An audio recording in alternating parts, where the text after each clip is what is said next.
You want me to sit right here? All right. Yeah, but like we were saying, we were having a discussion about the future of our children, and this cliche constantly comes up about, yeah, our children are our future, and they have better tomorrows. I'm saying it's up to us to make that determination based on our actions. Now, it gets a little deeper. We can say our children are our future, but what are we doing to secure that future? What are we doing to make sure that they have a quality future?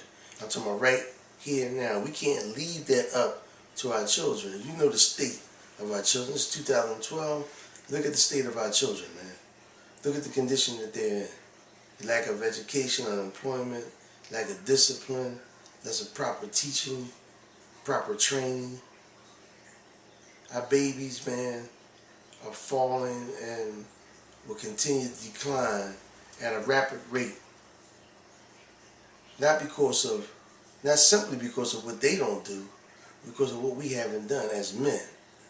As men, we need to shut up and step up. This is a rap generation, especially you, Dow. You always talking, man, but I don't see you helping nobody. You put these young people down, but you don't assist them in their endeavors. You don't reach out to none of them. When you see me do what I do, you ain't getting paid for. Why you doing this? Because I'm doing it because it's necessary, man. I mean, I messed my life up in a sense. You know what I mean? I went away for 28 years. I was locked up from 1979 to 2008 for robberies in my youth. Robberies and things that I'm not proud of.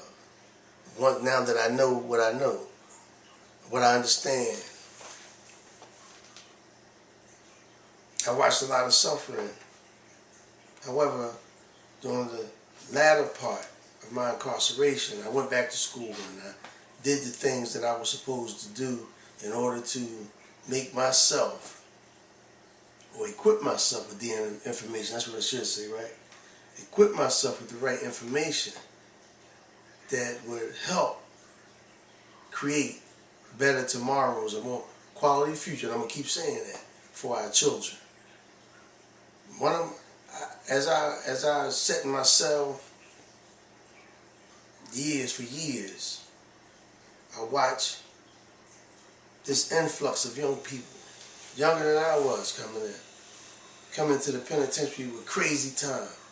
I'm talking about 30 to 60 and life sentences for first offenders. And I saw what they were doing as my next door neighbors, older guys, people in my cell block began to die off from various diseases or just being old. I'm talking about you got guys that's been in jail since the 40s that I met, which was crazy. Guys that's been in jail since the 50s. They was young boys, babies. Now they're in their 60s and 70 years old, still walking the penitentiary hallways. My 28 years, nothing in comparison to some of the time that some of these men have done. Some of them, Coach Cheese and Admiral, Carlisle, and all these guys, man. I watched these guys wither away. Older guys, 70, 80 years old. Coach Cheese was, I think he was in his 80s. One time he told me, he said, man, what if I was to get out of here? What would I do? They got trolley cars, and I thought about that. I said, man. But these older guys now are dying off, and the prison system felt threatened, so they had to devise a plan which would keep them strong. And the plan is that, and this is why I say it's a great conspiracy, man, and it is. A lot of agencies have been created on the backs of crime.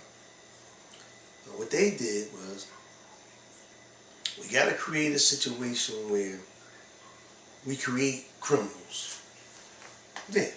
We actually undermine the educational system, and we undermine all these other agencies that are set to maybe help children. We take away the vocational schools and the trade schools and all these things that help a young person become a better person.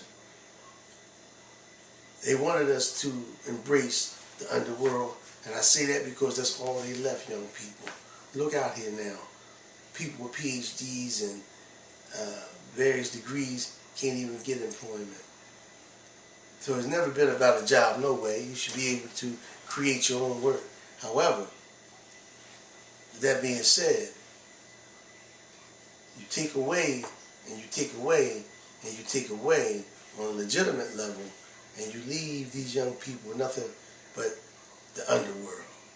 So here we are now, watching our babies set themselves up for the penitentiary long term, and this is what they want. The system is self-sufficient. It lives off itself.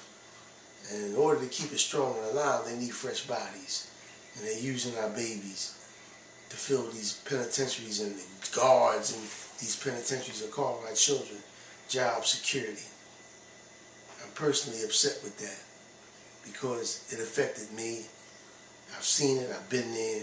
And prisoners actually see the law for what it really is, behind the scenes, behind the shirts and the ties and the nice desks and the degrees and the attitudes of the arrogance. We see the law twisted and shaped and fashioned to fit where they want it to fit. What they do, what they want to do with the law, to justify everything that they do with the law.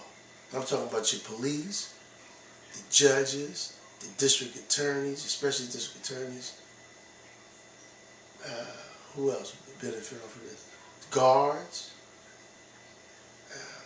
various staffers like the teachers that work inside of the prison system, the medical staff that works inside the prison system, the custodial people, everybody who benefits from the existence of crime at the level that it is, don't want to see crime reduced.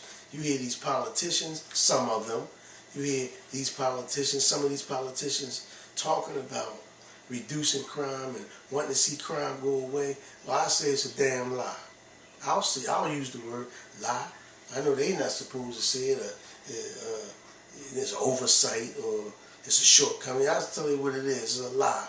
They don't want to reduce crime.